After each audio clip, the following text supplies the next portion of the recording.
మీరు ఇంజనీరింగ్ చేశారా? జాబ్స్ కోసం సెర్చ్ చేస్తున్నారా? 3600 మందికి పైగా స్టూడెంట్స్ కి జాబ్స్ వచ్చేలా చేసిన code Gyan 100 days software course లో జాయిన్ అవ్వండి. మీ కెరియర్ ని బిల్డ్ చేసుకోండి.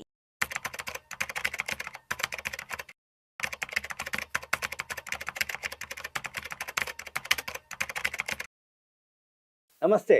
నేను జీవి సత్యనారాయణ. మళ్ళీ ఈ వీడియో కూడా గోల్డ్ వీడియోనే. గోల్డ్ లేటెస్ట్గా ఆర్బీఐ వాళ్ళు 25 టన్నుల బంగారం కొనడం జరిగింది. అది ఏం జరిగింది ఎలా అనేది చూద్దాం.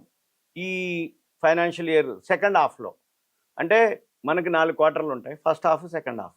4 క్వార్టర్లు: April, May, June first quarter, July, August, September second quarter, October, November, December third quarter, జనవరి, ఫిబ్రవరి, March fourth quarter, April to June, July, August, September వరకు ఫస్ట్ హాఫ్ అంటారు. అక్టోబర్, నవంబర్, డిసెంబర్ నుంచి అక్టోబర్ నుంచి మార్చి వరకు సెకండ్ హాఫ్ అంటారు. First half, second half.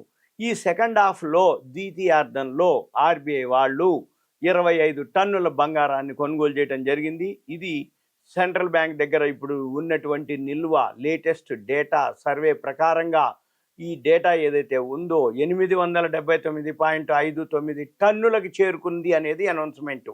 ఏది బంగారం నిల్వలు.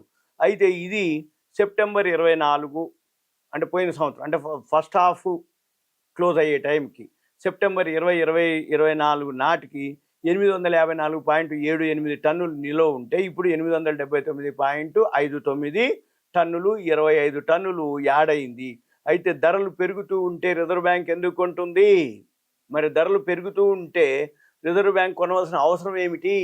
రిజర్వ్ బ్యాంకు ఇంత పెరిగినా కానీ ఎందుకు కొంటుంది? రిజర్వ్ బ్యాంకు ఎందుకు నిల్వ చేస్తుంది అనే దానికి ఈ బంగారం ఏదైతే ఉందో ప్రపంచవ్యాప్తంగా ఇన్ఫ్లేషన్ పెరగటం, ఎట్లయితే అస్థిరత అంటారు. స్థిరత్వం లేకపోతే అస్థిరత. అస్థిరత అంటే ఏ టైంలో ఏ దేశం ఏం జరుగుతుందో తెలియదు. ప్రపంచవ్యాప్తంగా ఈ టారిఫ్లు, సుంకాలు, లేకపోతే రష్యా ఉక్రెయిన్, గాజా ఇజ్రాయిలు, లేకపోతే ఇంకేదో కరోనా లాంటివి, కోవిడ్ లాంటివి, ఇటువంటివి ఏదో ఒక ఈవెంట్, ఏదో ఒక న్యూసు తోటి షేర్ మార్కెటు ఏదైతే అస్థిరత, అంటే షేర్ మార్కెట్లో ఒడిదుడుకులు, షేర్ మార్కెట్లో ఏదైతే లాభాలు అంటే ఒకరోజు వచ్చినట్టు రావటం, మళ్ళీ తెల్లారి పడిపోవటం, ఈ షేర్ మార్కెట్ కానీ వరల్డ్ మార్కెట్లో క్రిప్టో కరెన్సీ అనుకోండి, వరల్డ్ మార్కెట్లో ఏవైతున్నాయో అప్పుడు ఈ కమోడిటీస్ మార్కెట్ బాగా మూమెంట్ ఉంటుంది. ఈ కమోడిటీస్ మార్కెట్లో గోల్డే లీడింగ్, బులియన్ మార్కెట్ అంటారు. ఈ గోల్డ్ ఏదైతే ఉందో, సిల్వర్ ఉందో, అవే వాల్యూ. ఇప్పటి నుంచి కాదు, ఏ దేశంలో ఏ అంటే ఎవరి దగ్గర బంగారం నిల్వలు ఎక్కువ ఉంటాయో వాళ్ళు, మీరు గమనించినట్లయితే ఎప్పటికప్పుడు బంగారం తగ్గినా మళ్ళీ పెరిగే అవకాశాలే ఎక్కువ ఉంటాయి. బంగారం పెరగటమే కానీ తగ్గే అవకాశాలు తక్కువ. అయితే బంగారం నిల్వల్ని బట్టే దేశం యొక్క ఆర్థిక స్థితిగతులు, దేశం యొక్క పురోగతి, దేశం యొక్క అంటే స్ట్రాంగ్ ఉందా, వీక్ ఉందా.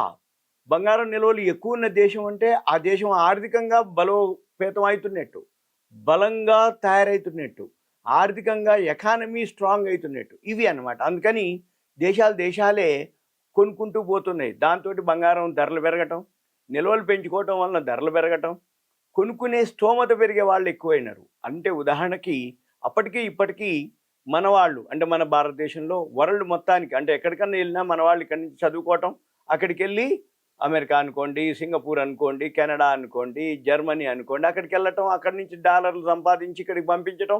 ఇక్కడ ఎవరైతే వాళ్ళు పెద్దవాళ్ళు ఉంటారో, వాళ్ళ ఫ్యామిలీ మెంబర్స్ ఉంటారో, వాళ్ళు ఏం చేస్తారు, బంగారం నిల్వలు, ఇల్లు, జాగలు కొనుక్కుంటూ పోవటం. అంటే దాంతో ఏమవుతుంది, మన ఎకానమీ బాగుంటుంది, ఆర్థిక వ్యవస్థ బాగుంటుంది. ఆర్థిక వ్యవస్థ ఎప్పుడైతే అభివృద్ధిలోకి వస్తుందో మనం కూడా అభివృద్ధిలోకి వచ్చినాం. అంటే మనం ఉంటేనే దేశం అభివృద్ధి చెందుతున్నట్టు. మనం అభివృద్ధి చెందుతూ ఉన్నప్పుడు మన దగ్గర బంగారం నిల్వలు ఇంకా పెరుగుతున్నాయి అంటే మన దేశం కూడా అభివృద్ధిలో ఉన్నట్టు. అందుకని బంగారం తగ్గినా మళ్ళీ పెరుగుతూనే ఉంటుంది.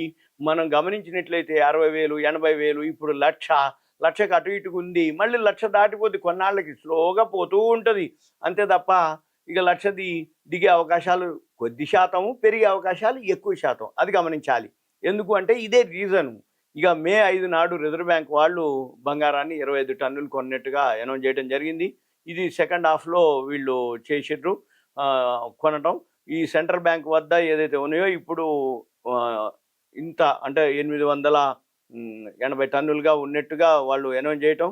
అయితే పోయిన సంవత్సరానికి అంటే లాస్ట్ ఇయర్కి ఇప్పటికి 25 టన్నులు 854.73 ఉన్నటువంటిది సెప్టెంబర్ 24కి ఇప్పుడు 880 అయింది.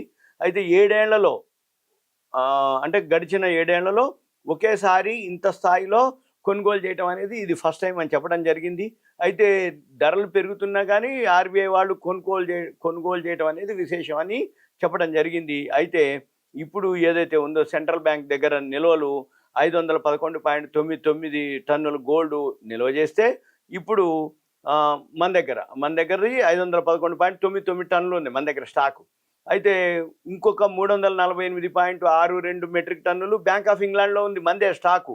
మళ్ళీ బ్యాంక్ ఫర్ ఇంటర్నేషనల్ దగ్గర అంటే BIS అంటారు, బ్యాంక్ ఫర్ ఇంటర్నేషనల్ సెటిల్మెంట్స్, అక్కడ మందే మళ్ళీ డిపాజిట్ రూపంలో 18.9 టన్నులు ఉంది మందే స్టాకు. అంటే మన దగ్గర టోటల్ 880 టన్నులు మెట్రిక్ టన్నులు. 880 మెట్రిక్ టన్నుల్లో మన దగ్గర 511.99, బ్యాంక్ ఆఫ్ ఇంగ్లాండ్ దగ్గర 348.62 మెట్రిక్ టన్నులు, 18.98 మళ్ళీ బ్యాంక్ ఫర్ ఇంటర్నేషనల్లో మనది గోల్డ్ స్టాక్ ఉంది.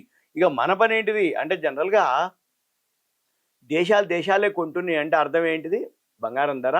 అయితే మరి బంగారం ధర ఎక్కువ తగ్గొచ్చానంటారు. ఒకటే రీజన్, బంగారం ధర తగ్గటానికి మైన్స్లో ప్రొడక్షన్ బాగా పెరగాలి. ప్రొడక్షన్ కాస్ట్ తగ్గిపోతే సప్లై పెరుగుతుంది. డిమాండ్ ఎంతున్నా సప్లై పెరిగినప్పుడు ఆటోమేటిక్గా ధరలో కొంచెం కరెక్షన్ వస్తుంది. ఎప్పుడైనా కానీ బంగారం ధరలు పెరగటానికి తగ్గటానికి రీజన్స్ ఒక 5 ఉంటాయి. ఒకటి, నిల్వలు ఎంత ఉన్నాయి, ఇన్వెంటరీస్ అంటారు. ప్రొడక్షన్ ఎంత అవుతుంది, డిమాండ్ ఎంత ఉంది, యూసేజ్ ఎంత ఉంది, సప్లై ఎంత ఉంది. Usage, supply, demand, production, inventories, నిల్వలు ఎక్కువ ఉన్నాయి, అమ్మేస్తారు. ఏదో ఒక దేశం నిల్వలు ఎక్కువైపోయి పైసలు అవసరమైంది అనుకోండి, అమ్మేసాడు అనుకోండి, సప్లై పెరుగుద్ది, అప్పుడు ధర పడిపోద్ది. మైన్స్లో ప్రొడక్షన్ పెరిగింది, మార్కెట్లోకి సప్లై పెరుగుద్ది. ఎప్పుడైతే సప్లై పెరిగిందో మార్కెట్లోకి ఆటోమేటిక్గా డిమాండ్ తగ్గిపోతుంది. డిమాండ్ తగ్గిపోయినప్పుడు అంటే ప్రొడక్షన్ పెరిగి సప్లై వచ్చినప్పుడు ఏమవుతుంది? ధర తగ్గిపోద్ది. ధర తగ్గిపోయిందంటే డిమాండ్ తగ్గిపోయినట్టు. ధర తగ్గింది, డిమాండ్ తగ్గింది, ధర కూడా ఆటోమేటిక్గా తగ్గిపోద్ది. మన పని ఏంటిది?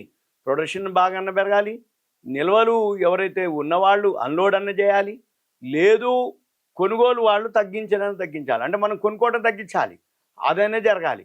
అయితే డిమాండ్, సప్లై, యూసేజ్, ప్రొడక్షన్. అయితే ఇప్పుడు ఎట్లుంది?